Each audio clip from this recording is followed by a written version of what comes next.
નમસ્કાર, ગુજરાત ફર્સ્ટમાં આપનું સ્વાગત છે। હું છું આપની સાથે વિકાસ મકવાણા અને આતંકના ખાત્માનું કાઉન્ટડાઉન શરૂ થઈ ચૂક્યું છે અને આ વચ્ચે ગુજરાત ફર્સ્ટનું બઝર વાગ્યું એટલે મોટા સમાચાર। પહેલગામ એટેક વચ્ચે કેન્દ્ર સરકાર મોટો નિર્ણય કરી ચૂકી છે।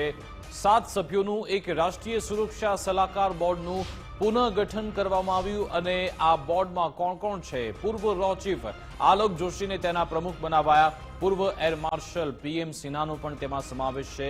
લેફ્ટનન્ટ જનરલ AK સિંહનું પણ આ બોર્ડમાં સમાવેશ છે। એડમિરલ મોન્ટી ખન્નાને પણ બોર્ડમાં સમાવિષ્ટ કરાયા। પૂર્વ IPS રાજીવ રંજન વર્મા અને મનમોહનસિંહ પણ તેમાં સામેલ। નિવૃત્ત IFS B વેંકટેશ વર્માને પણ બોર્ડમાં સમાવવામાં આવ્યા છે। તો પહેલગામ એટેક બાદ કેન્દ્ર સરકારનો આ મોટો નિર્ણય અને આજ અંગે તમામ જાણકારી આપશે ન્યૂઝરૂમથી અમારી સાથે વિજય જોડાઈ ગયા છે। વિજય, 7 સભ્યોનું રાષ્ટ્રીય સુરક્ષા સલાહકાર બોર્ડનું પુનઃગઠન કરવું શું સંકેત આપે છે? આ બોર્ડનો શું હેતુ રહેશે? બિલકુલ, આ રાષ્ટ્રીય સુરક્ષા પરિષદ એટલે કે NSC કે જેની અધ્યક્ષતા PM મોદી કરતા હોય છે। PM મોદીની અધ્યક્ષતામાં આ જે NSC ચાલતું હોય છે તેમની અંદર સચિવ તરીકે રાષ્ટ્રીય સુરક્ષા સલાહકાર અજીત ડોવાલ છે કે જેઓ કાર્યરત છે, પરંતુ આજે રાષ્ટ્રીય સુરક્ષા સલાહકાર બોર્ડનું ગઠન છે આ એ અરસામાં અત્યારે પુનર્ગઠન કરાયું છે કે જેમાં ભારત અને પાકિસ્તાન વચ્ચેના જે રાજદ્વારી તણાવ છે તે સતત વધી રહ્યા છે અને એ અરસાની અંદર આ 7 સભ્યોના બોર્ડનું ગઠન કરવામાં આવ્યું છે જેના અંગે કેન્દ્ર સરકારે અત્યારે મહત્વની જાહેરાત કરી છે, જેમાં પૂર્વ રો ચીફ જે આલોક જોશી છે તેમને પ્રમુખ તરીકેની આ બોર્ડમાં જવાબદારી સોંપવામાં આવી છે। એ ઉપરાંત જે અધિકારીઓ છે જે પોતપોતાના ક્ષેત્રની અંદર કુશળતા ધરાવે છે, જેમાં મોટાભાગે તમામ પૂર્વ અધિકારીઓ છે કે જેમાં 3નું બેકગ્રાઉન્ડ છે તે લશ્કરી રહેલું છે, 2 નિવૃત્ત IPS છે અને 1 વિદેશ વિભાગના પૂર્વ અધિકારી છે। આ 7 અધિકારીઓ મળીને મહત્વના જે રાષ્ટ્રીય સુરક્ષાના મુદ્દા છે કે જે પૈકી મહત્વનો એક ગણાતો એટલે આતંકવાદનો મુદ્દો, સાયબર સિક્યુરિટીનો મુદ્દો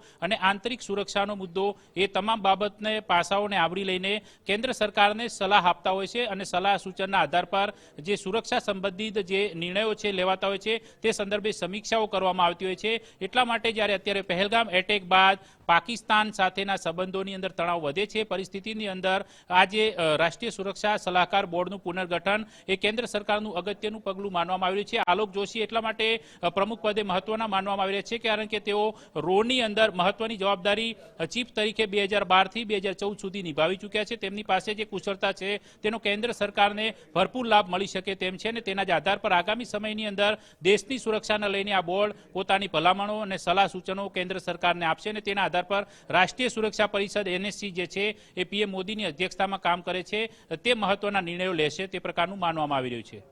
બિલકુલ, આભાર વિજય, તમામ જાણકારી આપવા બદલ, અમારી સાથે જોડાવા બદલ।